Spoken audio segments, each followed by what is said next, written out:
우리가 말을 들을 때에 우리 육신의 귀로만 듣는 것이 결코 아닙니다. 말을 이렇게 하게 되면 이제 공기가 이제 진동이 되고 이제 공기를 타고 우리의 청각의 기관을 또 울리게 됩니다. 그래서 이 청각기관은 그 울림을 가지고 청각 신경으로 가져가서 또 청각 신경은 또 우리의 뇌로 가져가게 되는 것이죠. 그리고 모든 듣는 소리에도 사실은 우리는 한계를 지어서 듣게 됩니다. 또 어떤 분들은 이 뇌의 과학을 하시는 분들은 뇌에 우리의 마음과 생각이 있는데 그 뇌가 마음과 생각을 가지고 또한 이 해석하면서 이 음성과 말을 듣는다라고 이렇게 이야기를 합니다. 즉 생각과 마음으로 그 틀을 통해서 우리가 그 음성을 해석하고 말을 듣는다고 하는 것이죠. 그래서 우리가 귀로 듣는 것이 아니라 결국에는 마음으로 듣는다. 그래서 우리는 미움과 사랑, 또 우리는 두려움과 믿음, 그리고 즐거움과 또한 슬픔이라고 하는 마음의 틀 가운데에서 우리는 그 당시 듣는 이야기들을 듣고 해석한다라고 이야기합니다. 예시인의 들음의 길 위에서라고 하는 시 가운데 이런 표현들이 있습니다. 가장 가까운 이들끼리 정을 나누는 자리에서도 상대방의 말을 주의 깊게 듣기보다는 각자의 생각에 빠져 자기 말만 되풀이하느라 참된 대화가 되지 못하고 독백으로 머무를 때가 많습니다. 정확히 듣지 못해 약속이 어긋나고 감정과 편견에 치우쳐 오해가 깊어질 때마다 사람들은 저마다 쓸쓸함을 삼키는 외딴 섬으로 서게 됩니다. 라고 그렇게 노래한 적이 있습니다. 너무 사실인 것 같아요. 우리가 자기의 생각에 빠져 있을 때에 다른 사람의 말이 잘 들리지도 않고 어떤 때는 이렇게 곡해되어서 들릴 때가 너무나 많습니다. 우리가 이렇게 말을 하고 대화를 하는 가운데서도 너무 소통이 안 될 때는 어떤 때는 내가 한국말을 한 것이 아니라 외국말을 하고 있는가 하는 착각에 들 때도 있다고 하는 것이죠. 그때만큼 참 마음이 답답해지고 이 속상할 때가 없습니다. 오늘 본문 말씀을 보게 되면 예수님께서 가슴이 참 답답하신 것을 우리는 발견하게 됩니다. 뭔가 소통이 되질 않습니다. 아주 안타까워 하시는 모습을 우리는 봅니다. 왜냐하면 제자들에게 무슨 말씀을 하셨어요. 그러나 제자들이 예수님의 그 말씀에 대해서 답할 때에 너무 정말 기대하지 않았던 그 말을 했기에 예수님께서는 소통이 되지 않아 굉장히 답답해 하셨습니다. 그래서 예수님께서는 그들에게 뭐라고 이야기하셨냐면 아직도 내가 이야기한 것을 너희들이 이해하지 못하고 깨닫지 못하느냐라고 이렇게 반문하셨습니다. 과연 예수님이 뭐라고 하셨기에 제자들이 또한 어떻게 대답했기에 이렇게 예수님께서 답답해 하셨을까? 다름이 아니라 예수님께서는 제자들에게 바리새인들과 사두개인들의 누룩을 조심하라 라고 이렇게 말씀하셨습니다. 이 누룩이라고 하는 것은 아시다시피 이 빵을 부풀리는 그러한 물질입니다. 효소라고 말씀드릴 수 있습니다. 그런데 유대 사람들에게는 이 효소가 되는 이 누룩이 결코 좋은 의미를 가지고 있지 않습니다. 종교적으로 영적으로 보게 되면 부정적인 의미를 가지고 있는데요. 유대인들이 그렇게 소중하고 중요하게 여기는 그 유월절의 절기에 그들이 먹는 것은 바로 누룩 없는 빵이었습니다. 그래서 누룩 있는 빵은 그 빵이 이제는 오염이 되었다고 그렇게 생각을 합니다. 누룩이라고 하는 것은 아주 소량의 양으로 또한 그 전체를 완전히 변질시키는 그러한 능력과 성질을 가지고 있다고 하는 것이죠. 그것처럼 바리새인들과 사두개인들이 가지고 있는 그 영적인 그 자그마한 영향력이라고 할지라도 너희들의 삶에 스며들지 않도록 경계하라고 하는 그러한 의미를 가지고 있는 것입니다.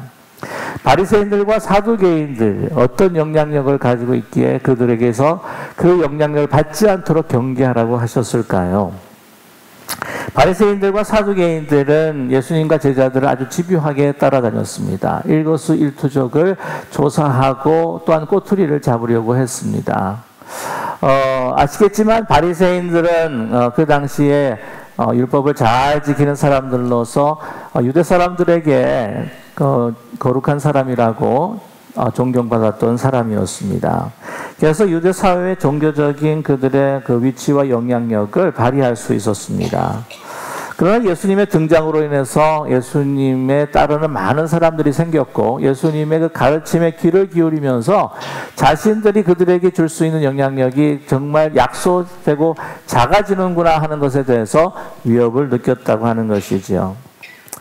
그와 반면에 또한 사두개인들도 예수님이 자신들에게 위협이 된다고 그렇게 생각을 했습니다. 아시겠지만 사두개인들도 정치적으로 로마의 로마 정책을 펴고 있었던 사람이었습니다. 한마디로 로마의 앞잡이라고 이야기할 수가 있겠죠. 그 권력으로 이 성전을 장악하면서 또한 그들 안에서 영향력을 키워갔던 그러한 그룹들이었습니다. 그래서 이 많은 여러 가지 그 기득권과 또한 그 권위와 또 자기들이 누리고 있는 많은 권력과 명예가 있었는데요. 예수님께서 등장함으로 인해서 그 모든 것들이 약화되게 돼서 그들은 위협을 느꼈다고 하는 것이죠. 본래 사람들은 세례 요한을 참 많이 따랐습니다. 왜냐하면 세례 요한이 그 로마의 그 압제에서 이스라엘을 해방시켜 줄 수 있는 메시아가 아닐까라고 하는 기대가 좀 가지고 많이 따랐습니다. 그러나 오늘 이 마태복음 16장 그 이전에 보게 되면은 이제 이 세례 요한이 처형을 당하게 됩니다. 사람들은 실망했습니다. 그 텅 빈 마음에 과연 우리가 누구를 따를 수 있을까라고 하면서 살펴보는 가운데 예수님께서 등장을 하시게 된 것이죠. 예수님께서는 그 말의 권위를 가지고 계셨습니다. 그리고 하시는 모든 행위마다 정말 기적과 같은 일들이 일어났습니다. 귀신을 내쫓지요, 병을 고치시지요, 풍랑도 예수님의 말씀을 듣습니다. 그리고 오늘 이 16장 이전에 나타난 놀라운 기적들 가운데에서 5병이어의 기적이 있고 7병이어의 기적이 있습니다. 그것을 경험한 그들이 이제는 그가 메시아다, 그래서 예수님의 말씀을 추종하고 듣고 따라가는 가운데에 가장 위협을 느꼈던 사람들이 누구였겠습니까? 바로 바리새인들과 사두개인들이었다고 하는 것입니다. 이 바리새인들과 사두개인들은요, 본래 좋아하는 그룹들이 아니었습니다. 반목하고 서로가 싫어하는 그러한 관계를 가지고 있었습니다. 그들의 정치적인 노선도 틀렸습니다. 사두개인은 말씀드렸다시피 친로마 정책을 펼치고 있었고요. 또한 바리새인들 같은 경우에는 반로마주의 정책을 가지고 있었습니다. 신학적인 것에서도 너무나 많이 달랐습니다. 예를 들자면 내세와 부활을 바리새인들은 믿었었고요. 내세와 부활을 믿지 않는 그룹이 바로 사두개인들이었습니다. 정치적인 성향이나 신학적인 어떤 그 고백에 있어서 너무나도 다른 그 그룹이 서로 반목했지만 그러나 예수님을 죽이고자 했을 때에는 그들이 같이 공모했다고 하는 것이죠. 그들은 예수님께서 행하시는 일들과 그 권위 있는 말씀을 들으려고 하지를 않았습니다. 예수님께서 이 많은 놀라운 이적들을 베풀어 주시면서 그 말씀의 권위를 증명하시고 하나님의 아들이라는 것을 나타내면서 불구하고 뭐라고 이야기하냐면 계속해서 하늘의 표적을 보여주십시오. 이걸로 충분한 것이 아닙니다. 하늘의 표적을 보여주시면 저희들 믿겠습니다. 모세의 기적과 같은 것을 보여주십시오. 하늘에서 만나를 내리게 해주시고 메추라기를 우리에게 주시고 어쩌면 홍해가 갈라지는 역사를 우리에게 보여주십시오. 그러면 믿겠습니다. 이 말은요, 아예 믿지를 않겠다는 것입니다. 마음으로 듣는 것이죠. 마음이 완전히 닫혀져 버려 있습니다. 만약에 어떤 예수님의 그 행위와 또한 그 말씀을 인정하게 된다면 자기들의 존재감은 완전히 없어지기 때문인 것입니다. 자기 안에 자기들이 너무나 많은 것이 자기의 욕심으로 가득 차 있기 때문에 예수님께서 하나님의 진리의 말씀을 말씀하셔도 들리지가 않는 겁니다. 아예 듣지 않겠다고 작정을 했기 때문이죠. 이러한 불신앙이 있었습니다. 이러한 불신앙의 누룩, 바리새인들과 사두개인들이 가지고 있는 마음, 이 조금이라도 너희 제자들의 마음에 스며들지 않기를 원한다라고 하면서 예수님께서는 말씀을 하신 거예요. 그런데 예수님의 제자들은 이 누룩이라고 하는 말 듣고 뭐를 떠올린 것입니까? 빵을 떠올린 거예요. 참 이 같은 단어라도요 다른 사람에게 달리 들려요. 개 그러면 충성된 사람의 친구라고 이렇게 들으시는 분이 있지만은 개 그러면 영양탕 먹고 싶다라고 생각하시는 분이 있어요. 누룩도 마찬가지입니다. 빵 공장 하시는 분들은 빵 생각하고, 술 공장 하시는 분들은 그냥 누룩하면 술만 생각하는 것이 우리가 듣는 방식이라고 하는 것이죠. 상대방이 말할 때에 자신의 마음으로 들을 수밖에 없습니다. 바리새인과 사두개인도 말씀드렸습니다. 내가 아예 예수님이 그냥 꼴 보기 싫으니까, 예수님이 나의 것을 빼앗아갈 대상이라고 생각하니까 아예 귀를 닫아버리고 듣지 않는 것입니다. 제자들의 마음에는요, 이미 이 빵으로 가득 차 있었습니다. 예수님께서 이야기하시기 전에 이미 마음에 빵으로, 우리가 먹는 빵으로 가득 차 있었기 때문에 누룩하니까 그냥 빵만 생각하는 거예요. 왜 그러냐면 오늘 5절의 말씀입니다. 5절의 말씀에 제자들이 건너편에 갈새 떡 가져가기를 잊었더니 라고 이렇게 기록하고 있습니다. 예수님께서 이 누룩이라고 하는 이야기 전에 지금 보니까 말은 하고 있지 않지만은 배를 타고 이제 이동을 하는 가운데 이 제자들이 우리가 이제 저녁 식사를 어떻게 해야 되나라고 이렇게 돌아보는데 누군가 손에 빵이 쥐어진 게 없어요. 배 구석구석을 둘러봐도 빵이 볼 수가 없는 겁니다. 이거 내가 챙겼어야 되나? 아니 빌립이 챙겼어야 될 것 같은데 하면서 말없이 이 문제를 가지고 이야기할 수는 없고 안절부절하면서 그냥 이 빵을 준비하지 않아서 어떡하냐 라고 그냥 생각을 가득 차고 있었다고 하는 거죠. 염려에 가득 차고 있었습니다. 그때 이 순간에 예수님께서 하신 말씀이 너희들은 바리새인과 사두개인들의 누룩을 조심하라. 그랬더니 그 이야기를 듣자마자 제자들은 뭐라고 합니까? 수군거리기 시작하면서 오늘 7절 본문의 말씀입니다. 제자들이 서로 논의하여 이르되 우리가 떡을 가지오지 아니하였도다 하거늘. 이제 마음으로만 생각했다가 이제 입으로 열어서 떡에 대한 이야기를 합니다. 아니 누가 떡 안 가져왔냐? 빌립 차례지 않냐? 아니야, 안드레 차례잖아. 아니 너 차례인데? 아니 난 어저께 했어 하면서 막 이 빵을 안 가져온 것에 대해서 계속해서 수군거리면서 이야기하다가 결국에는 예수님에게 제자들이 예수님 저희들 빵을 안 가져왔어요. 기가 막힐 노릇입니다. 영적인 이야기를 했는데 지금 그들이 빵을 안 가져왔다고 하는 이야기를 이야기한 것이죠. 그래서 예수님께서 그것을 아시고 뭐라고 8절 말씀해 하십니까? 이러시되 믿음이 작은 자들아 어찌 떡이 없으므로 서로 논의하느냐. 여러분 이 말씀을 듣게 되면 제가 다시 설명할 필요가 없이 예수님의 마음을 우리가 읽을 수 있을 겁니다. 잘못 알아듣는 것, 그 빵으로 계속해서 염려가 차서 걱정이 있어서 이렇게 예수님께서 영적인 이야기를 하시는데도 이렇게 육적인 것도 이야기하는 것. 그러면서 안타까우시면서 되물어봐요. 얘들아, 너희들 어떤 일이 이전에 어떤 일이 일어났는지 너희들 기억하느냐. 그러면서 뭐라고 말씀하시냐면 오병이어의 기적을 일으키신 이야기, 그리고 7병이어 7개의 떡과 2마리의 고기로 하신 이야기를 이야기하시는 거예요. 그게 뭐 한 1년 전의 이야기도 아니에요. 그게 뭐 어제 그제의 이야기입니다. 오늘 말씀 보게 되면 오늘 16장에 이 대화가 이루어지고 있는데 7병이어의 기적은요 언제 일어났냐면은 15장에 나타나 있습니다. 그리고 오병이어의 기적은 어디에 나타났냐고요? 14장에 나타나 있어요. 아유 한 3장 2장에 나타나면 그래도 이해가 되는데 그 바로 전에 15장 14장 그래서 묻습니다. 야 몇 광줄이 남았느냐? 7병이어로는요 7광줄이가 남았습니다. 그러면은 오병이어의 기적은 12광줄이가 남았습니다. 아니 그런데 아직도 너희들은 깨닫지 못하느냐. 너희가 지금 빵을 가지고 온 것에 염려하지 말고 그 모든 놀라운 이적들 그냥 먹고 남고 이게 보통 기적입니까? 정말 넘치는 그 기적을 베푼 나의 손길, 내 그 장본인이 지금 배에 타고 있는데 제 같았으면 그럴 거예요. 야 너희 무시해도 나를 너무 무시한다.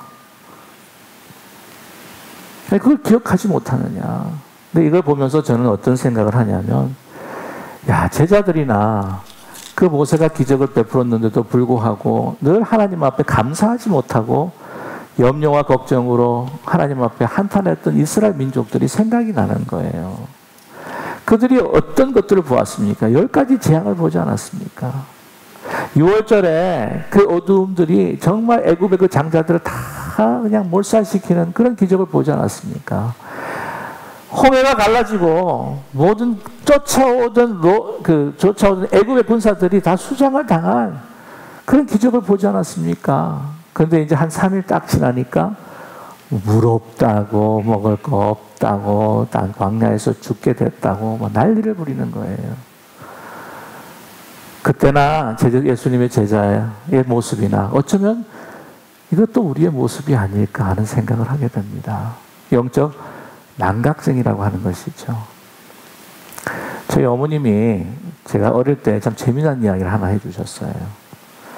어떤 어르신이 그때는 이제 길을 이제 가는데 어머님이 이야기해 주신 거는 이제 한 손에 곰방대를 줬다고 그렇게 말씀을 해주셨어요. 그래서 그냥 뭐 설교하니까 제가 조금 모디파이를 해서 그냥 부채라고 제가 다시 이야기하겠습니다.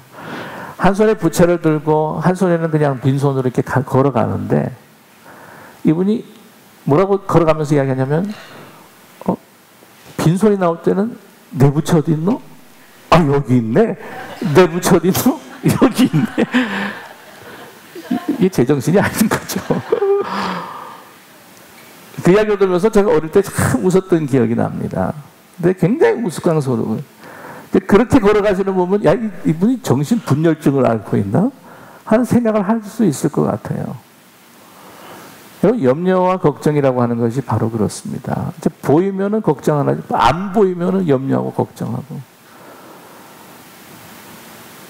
우리 믿음과 염려 사이에서 정말 왔다 갔다 하면서 마음이 찢어져요. 그래서 본래 염려와 걱정이라고 하는 거, 내가 필요하다, 내가 이거 없으면 안 된다, 내가 이것이 없으면 나는 이제 죽게 되었다라고 하는 이 염려와 걱정이라고 하는 것을 히람 말로 보게 되면은요, 마음이 둘로 갈라져서 찢어진다고 하는 의미를 가지고 있습니다. 믿음과 염려 사이에서 왔다 갔다 하면서 찢어지는 마음이죠. 보이지 않으면은 없는 걸로 생각하고, 보이지 않으면은 내가 완전히 죽었다고 나는 염려하고 두려움 속에서 쌓이는 것. 그것이 바로 이 제자들의 마음이었고, 혹시 우리가 살아가는 우리의 마음이 아닐까 하는 생각을 하게 됩니다. 여러분, 지금 혹시 우리가 건강을 잊어버리셨습니까? 물질적인 어려움이 있으십니까? 내가 보이는 자녀의 성공이 보이지가 않습니까? 내가 영위해야 하는 나의 어떤 재정적인 문제 가운데서 혹시 힘들어하고 계십니까? 내가 잡고 있지 않다고, 내가 보이지 않고 있다고 해서 낭망하며 그것에 마음을 쏟는, 마음이 붙잡혀 사로잡혀 있는 우리가 되지 않기를 간절히 소망합니다.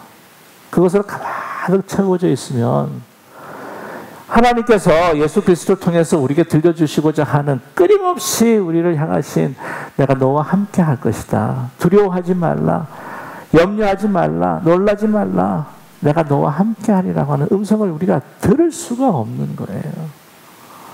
이 시간 우리 주님 앞에 정말 의지한 우리가 마음을 다 쏟아내고 주님만을 바라보며 주님께서 우리에게 들려주시는 끊임없는 주님의 사랑과 은혜의 음성을 들을 수 있는 우리 모두가 되기를 간절히 소망합니다.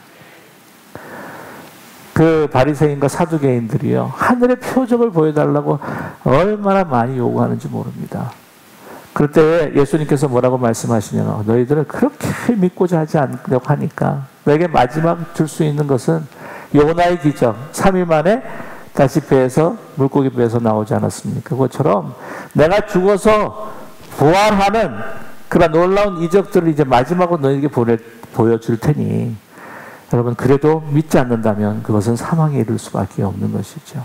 그러면서 뭐라고 하냐면 계속해서 하늘의 표적, 그들이 메시아라고 생각하는 그 모세의 기적, 만나와 메추라기를 한번 그냥 내려보십시오 라고 하는 그 의미가 담겨 있습니다.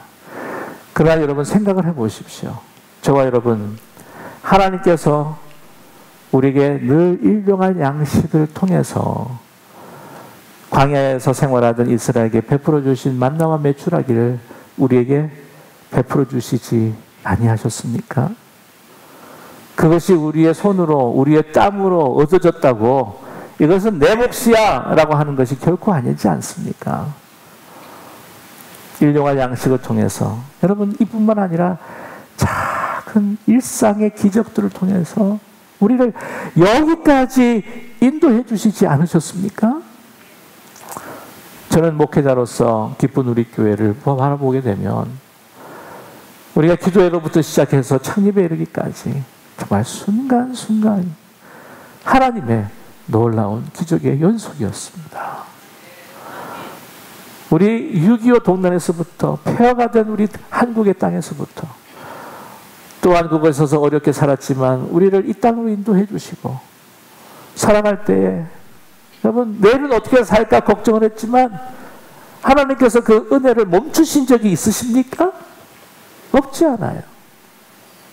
그러니 지금 여러분이 잠시 병약하다고 할지라도 잠시 재정적인 문제에 어려움이 있다고 할지라도 내가 이것이 없으면 나는 죽을 수밖에 없다고 하는 염려에 사로잡혀 있지 마시고 그래서 하나님께서 우리에게 들려주시는 그 믿음의 말씀, 은혜의 말씀을 듣지 못하는 무지한 자가 되지 않으시고 여러분 모든 것을 다 주님 앞에 내려놓고 온전히 주님만 바라보며 나의 인생에 그 항해의 뱃속에 함께 하시는 선장 되신 우리 주님을 믿음의 눈으로 바라볼 수 있는 우리 모두가 되기를 간절히 소망합니다.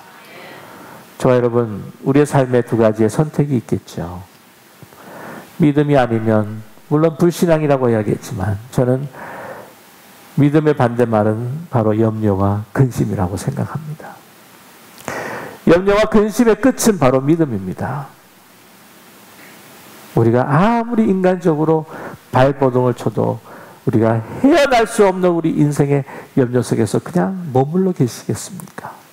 아니면 아무것도 염려하지 말고 모든 일에 기도와 간구로 하나님 앞에 감사함으로 하라. 그리하면 예수 그리스도 안에서 생각과 지각을 뛰어나신 예수 그리스도 안에서 하나님의 평강이 내 마음과 평강이 너의 마음과 생각을 지키시리라. 그 믿음을 오늘 이 예배 가운데 여러분 찾고 간구하시겠습니까? 믿음을 선택하시는 지혜로운 하나님의 자녀가 되시기를 주님의 이름으로 간절히 축원합니다. 기도하겠습니다. 사랑의 하나님 아버지, 우리에게 두 가지의 갈림길이 있음을 압니다. 믿음으로 갈 것인지 아니면 염려와 걱정의 길을 선택할 것인지. 사랑의 하나님, 나에게 현실이 힘들고 어렵다고 할지라도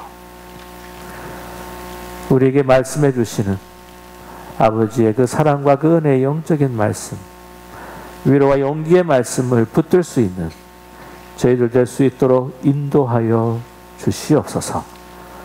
그래서 믿음과 용기를 가지고 어려운 시련과 고난을 극복하며 우리를 저기까지 인도하여 주신 하나님과 함께 동행하며 기쁨과 승리를 얻을 수 있는 우리 교회가 되게 하시고 가정과 우리의 삶과 특별히 우리 자녀가 될 수 있도록 축복하여 주시옵소서. 예수 그리스도의 이름으로 간절히 기도드립니다. 아멘.